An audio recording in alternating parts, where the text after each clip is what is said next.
आपले पालकमंत्री हसन मुश्रीफ साहेब ज्यांनी पुढाकार घेऊन हा भीमा कृषी भव्य प्रदर्शन आयोजित केलेले पशु आणि कृषीचं ते आपल्या सगळ्यांचे सहकारी धनंजय महाडिक, विधिमंडळातील माझे सहकारी राजेश पाटील, माजी आमदार के.पी. पाटील, अमल महाडिक, बाबासाहेब पाटील, आदिल फरास, अरुंधती महाडिक, विश्वराज महाडिक, राहुल चिकोडे, रूपाराणी निकम, पृथ्वीराज महाडिक, कृष्णराज महाडिक, आशिष ढवळे, नाना कदम, विशेषतः दरवर्षीच्या प्रथेप्रमाणे हे भीमा कृषी प्रदर्शन आयोजित करण्याच्या करता खासदार साहेबांना मदत करणारे सर्व सहकारी माझ्या महाराष्ट्रातनं विशेषतः कोल्हापूर आणि कोल्हापूरच्या आजूबाजूच्या भागातून इव्हन काही लोक कर्नाटकातून आलेले माझे सगळे शेतकरी बांधव, वेगवेगळे स्टॉलचे प्रमुख ज्यांना आत्ता आपल्या सगळ्यांच्या साक्षीनं यथोचित सत्कार करण्यात आला, ते सगळे सत्कार मूर्ती बंधू भगिनींनो, माझ्या तरुण मित्रांनो, भीमा कृषी प्रदर्शनाच्या माध्यमातून आपल्या शेतात गोठ्यात केलेले नवनवीन प्रयोग हे जगासमोर आणण्याचा एक चांगला मंच आमच्या शेतकऱ्यांना, आमच्या कृषी विभागामध्ये काम करत असणाऱ्या अधिकाऱ्यांना, कर्मचाऱ्यांना आणि ज्यांचं सतत काही ना काही नवीन करण्याचं जिद्द असते, चिकाटी असते, अशा माझ्या तरुणांना देखील ह्याच्यामध्ये संधी मिळत असते। 4 दिवसापूर्वी आपण सगळ्यांनी देशामध्ये, महाराष्ट्रामध्ये अतिशय उत्साहाने प्रजासत्ताक दिन साजरा केला।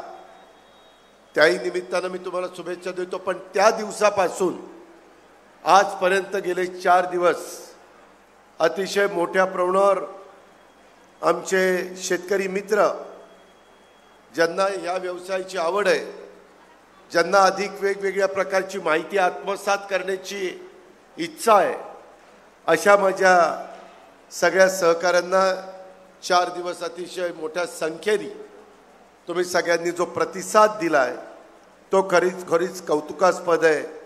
तुम्ही सगळेजण अभिनंदनाला पात्र आहे।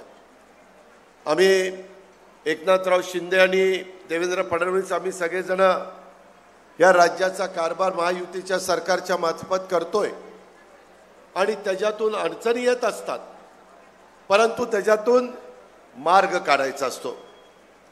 त्याच्यामधून कुठेतरी वेगळ्या प्रकारची भावना मनामध्ये न आता त्या गोष्टीला सामोरं जायचं असतं। यंदाचं वर्ष तसं बघितलं तर आपल्या शेतकऱ्यांना अडचणीचं गेलंय।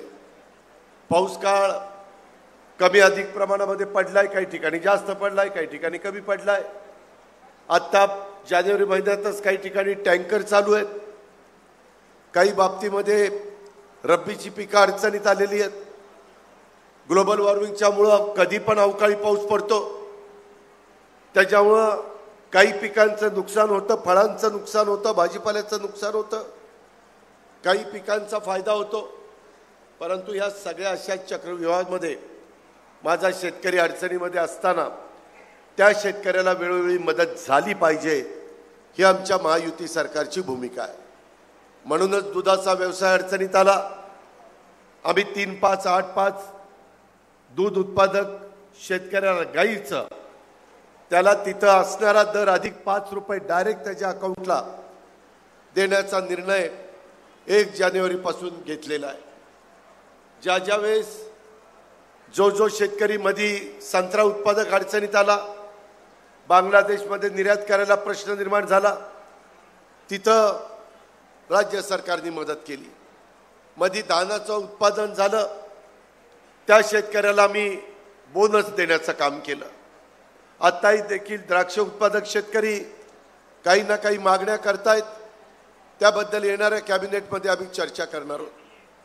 कांदा उत्पादक शेतकऱ्याला पण त्याचं म्हणणं एवढं आहे की जरूर ग्राहकाला परवडलं पाहिजे, परंतु ग्राहकाला परवडत असताना माझ्या शेतकऱ्याला देखील उत्पादन करत असताना जो खर्च येतो तोही त्याला परवडला पाहिजे, तोही त्याचा निघाला पाहिजे, त्याचाही प्रपंच चालला पाहिजे। आणि म्हणून अवकाळी पाऊस पडू दे, गारपीट पडू दे, माझा शेतकरी कसल्याही प्रकारे अडचणीत येऊ दे, त्यावेळेस हे आपलं युतीचं शासन तुमच्या पाठीशी खंबीरपणे उभं राहतं. 1 रुपया पीक विमा देण्याचा क्रांतिकारी निर्णय या सरकारने घेतला. शेतकऱ्याला त्याच्यातनं फार भुर्दंड बसू नये म्हणून ती आम्ही भूमिका स्वीकारली.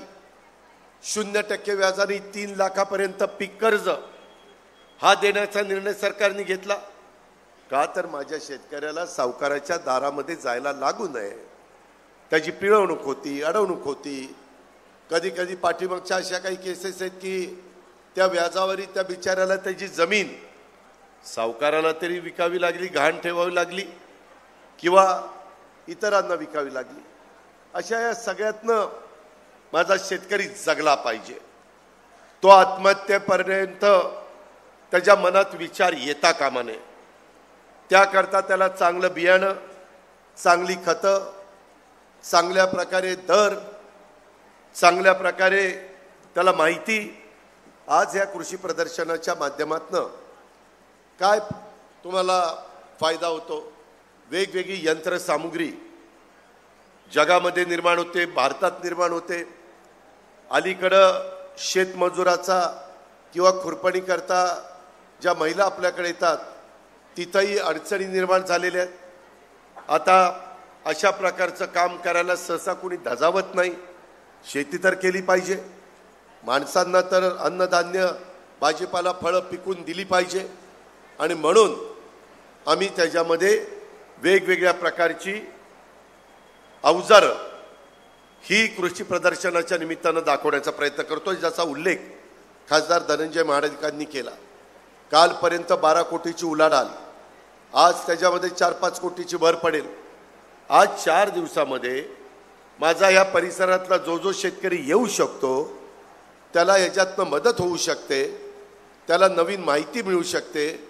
काही काहींनी अनुभव घेतलेला आहे. 120-130 टन एकरी ऊस 86-032 काढायचा, त्याची माहिती दुसऱ्यांना मिळाल्यानंतर त्यांनी कसं केलं, आपलं काय चुकलं, आपण काय दुरुस्त केलं पाहिजे, ह्या सगळ्या अनेक प्रकारची माहिती ह्या कृषी प्रदर्शनाच्या माध्यमातून आपल्याला मिळत असते. शेतकऱ्यांना आत्मनिर्भर करण्याचा हा सगळ्यांचा प्रयत्न आहे. गायी असतील, म्हशी असतील, वेगवेगळ्या प्रकारचे जनावरं असतील, वेगवेगळ्या प्रकारे त्याच्यातनं किती दूध देणारी गाय आहे, किती दूध देणारी म्हैस आहे, किती कोटीचा रेडा आहे. 12 कोटीचा रेडा तर तुम्ही क्वचितच ऐकलं असेल, परंतु ते आज घडू शकतं. आणि ती माहिती आहे पूर्वी आपल्या खापर पंजोबा आजोबा, आपले वडील ह्यांच्या काळातली शेती करणं वेगळं होतं. आताच्या काळातली शेती तुकडे तुकडे तुकडे तुकडे तुकडे पडत तो माझा शेतकरी अल्पभूधारक, अत्यल्पभूधारक झालेला आहे. आज आमच्या ऊसाची शेती माझ्या कोल्हापूरच्या परिसरामध्ये जास्त होते, त्याला मजूर मिळत नाही. आत्ताच मी चेअरमनला विचारत होतं, विश्वराजला, की बाबा कारखान्याचा सोलापूरचं कसं चाललंय भीमेचं. तोडला दादा फुल कॅपॅसिटीने चालू शकत नाहीये, कारण तोडणी वाहतुकीला जो मजूर मिळाला पाहिजे होता तो यंदा मिळालेला नाहीये. काही त्यांच्याही समस्या आहेत. आम्हाला हळूहळू टप्प्याटप्प्याने हार्वेस्टरवर गेल्याशिवाय गत्यंतर नाही. शेवटी आपल्याला त्या अवजारांचा वापर करावाच लागेल. ती देखील बांधव म्हणतात, किती दिवस आम्ही तुमचा ऊस तोडायला यायचं, आमचं काही तेवढंच काम आहे. आमच्या मुलाबाळांना, आमच्या पुढच्या पिढीला वाटत नाही की आम्ही पण चांगलं काही व्यवसाय करावा. आणि म्हणून राज्य सरकार फार गंभीरतेनं हे जे काही हार्वेस्टर आहेत त्या हार्वेस्टरला सबसिडी देण्याच्याबद्दल आमच्या सगळ्यांच्या समोर प्रस्ताव आहे. मी आपल्याला ह्या भीमा कृषी प्रदर्शनाच्या निमित्तानं ग्वाही देतो की काही करून एकनाथराव शिंदे, देवेंद्रजी आणि आम्ही सगळेजण ज्या सरकारमध्ये चंद्रकांत दादा, हसन मुश्रीफ आहोत, त्याच्यातून हार्वेस्टरला सबसिडी देण्याचा निर्णय लवकरच आम्ही घेणार आहोत. कारण विलासराव देशमुखांच्या नावाने जो मांजरा कारखाना लातूरला आहे परवा मला धीरज भेटायला आलं होतं, त्यांची काही कामं होती आमदारांची. ते म्हणले दादा 100% माझा कारखाना हार्वेस्टरवर चाललेला आहे. एकही मजूर तिथं ऊस तोडायचं काम करत नाही, सगळं मशीनने, आणि कारखाना उत्तम चाललाय. मराठवाड्यातला एक चांगला कारखाना म्हणून त्याची ओळख आहे. तशा पद्धतीने आपल्याला करावं लागेल. बदल अनुभवातनं येणारी आव्हानं, येणाऱ्या समस्या ह्याच्यातून करावी लागणार आहे. आणि म्हणून मी मागे पण या कार्यक्रमाला आलो होतो, आज पण मी काही कार्यक्रमाच्या निमित्तानं आपल्या कोल्हापूरमध्ये मला धनंजयनी सांगितलं की दादा येत आहे तर कृषी प्रदर्शनाला भेट द्या, काही पारितोषिकं द्यायची, बक्षिसं द्यायची. आम्ही 50 लोकांना देतो, 45 लोकांना कालच दिलेले आहेत. परंतु प्रमुख राहिलेली 5 बक्षिसं आणि इतरांनी पण वेगवेगळ्या क्षेत्रामध्ये केलेलं काम जे आमच्या कृषी अधिकाऱ्यांनी केलेलं आहे, बुदरगडचं असेल, कागलचे असेल, वेगवेगळ्या भागातली माझे सहकारी आहेत. त्याच्यामुळं केलेल्या कामाच्या बद्दल शाबासकीची थाप पाठीवर टाकल्यानंतर करणाऱ्याला पण एक हुरूप येतो, उत्साह येतो, समाज माझी नोंद घेतो, माझं कौतुक होतं आहे. आणि त्या उद्देशाने ह्या भीमा कृषी प्रदर्शनाच्या मार्फत आपण ते सगळं घडून आणण्याचं काम केलेलं आहे. या प्रदर्शनाचं आयोजन केल्याबद्दल भीमा उद्योग समूहाचे प्रमुख खासदार धनंजयराव महाडिक आणि त्यांच्या संपूर्ण टीमचं मी तर अभिनंदन करीनच करीन. परंतु आदरणीय नरेंद्र मोदी साहेबांच्या नेतृत्वाखाली सध्या देशाचा विकास वेगाने होतोय. आदरणीय मोदी साहेबांचं हे विकासाचं मोठं विजन असलेलं नेतृत्व आहे. आपल्याला तिसऱ्यांदा मोदी साहेबांना देशाच्या पंतप्रधान पदावर बसलेलं पाहायचं आहे. आणि त्यांच्या मार्गदर्शनाखाली देश पुढे जात असताना आपला शाहू फुले आंबेडकरांचा महाराष्ट्र, आपला युगपुरुष छत्रपती शिवाजी महाराजांचा महाराष्ट्र हा देखील देशात एक अग्रेसर राज्य म्हणून नेहमीच पुढे राहिलं पाहिजे. त्या पद्धतीनं आमचं काम चाललंय. आदरणीय मोदी साहेबांच्या दूरदृष्टीतनं अत्यंत वेगाने देशाचा विकास होतोय. जगाने त्याची नोंद घेतलेली आहे.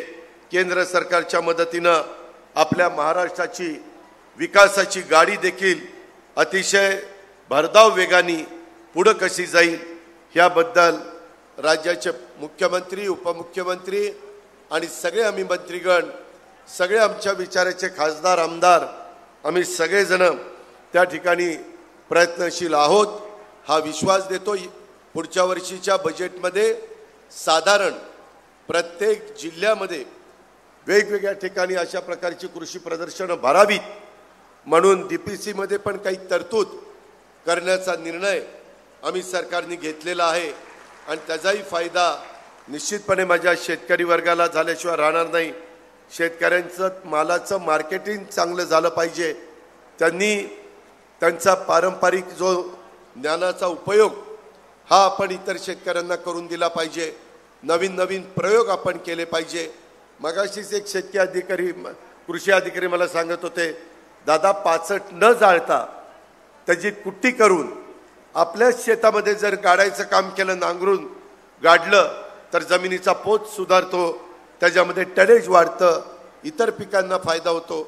अशा पद्धतीनं बरेच प्रयोग चाललेले आहेत. खूप काही बोलण्यासारखं आहे, परंतु तुम्हाला त्याची माहिती मिळालीच असेल. मगाशी पण वेगवेगळे वक्ते, वेगवेगळे अभ्यासक इथं येऊन ह्या भीमा कृषी प्रदर्शनाच्या निमित्तानं तुम्हाला माहिती देण्याचा प्रयत्न करत असतात. मी नेहमी सांगतो, महाराष्ट्राला आईच्या पोटातनं कुणीच सगळं शिकून येत नाही. रोज अनुभवातनं नवीन नवीन शिकायला मिळतं. रोज वेगवेगळ्या ठिकाणी पाहणी करून आपल्याला आपण काय केलं पाहिजे, आपली शेती कशा प्रकारची आहे, मुरबाड शेती असल्यानंतर काय केलं पाहिजे, काळवट शेती असल्यावर काय केलं पाहिजे, चोपण शेती असल्यावर काय केलं पाहिजे, असे वेगवेगळे प्रकार असतात. कुठली खतं वापरावीत, काय करावं, कमीत कमी NPK कसा वापरता यावा, त्याच्यामध्ये सेंद्रिय खताचा वापर कसा जास्त करता यावा, रासायनिक खतांचा वापर कसा कमी करता यावा, लोकांनाही वेगवेगळ्या प्रकारचे आजार होऊ नये म्हणून अतिशय धोक्याची औषधं, अतिशय विषारी औषधं ही देखील पिकांना, फळबागांना आणि भाजीपाल्याला मारता कामा नये. त्याच्यातनं कॅन्सरचं प्रमाण वाढतंय, त्याच्यातून लोकांना वेगवेगळे आजार जडत आहेत. हे काम शेतकऱ्याचं नाही. शेतकरी लाखाचा पोशिंदा आहे, पण त्यांनी अतिशय चांगल्या प्रकारे दूध, अंडी असतील किंवा कुक्कुटपालन असेल, रेशीम उद्योग असेल किंवा वेगवेगळी पिकं, फळं, आमचा भाजीपाला, हे कुठलंही माझ्या ग्राहकाला देत असताना माझ्या शेतकऱ्याचा कुठं कमीपणा होणार नाही, शेतकऱ्याचं नावाची बदनामी होणार नाही. अशाच पद्धतीचं काम माझ्या महाराष्ट्रातल्या प्रत्येक शेतकऱ्यांनी, प्रत्येक भूमिपुत्रांनी, प्रत्येक बळीराजांनी केलं पाहिजे. अशा प्रकारची अपेक्षा माझ्या भीमा कृषी प्रदर्शनाच्या निमित्तानं करतो. पुन्हा आमचे सहकारी धनंजय महाडिकांना लाख लाख धन्यवाद देतो आणि आपल्या सगळ्यांची रजा घेतो. जय हिंद, जय महाराष्ट्र.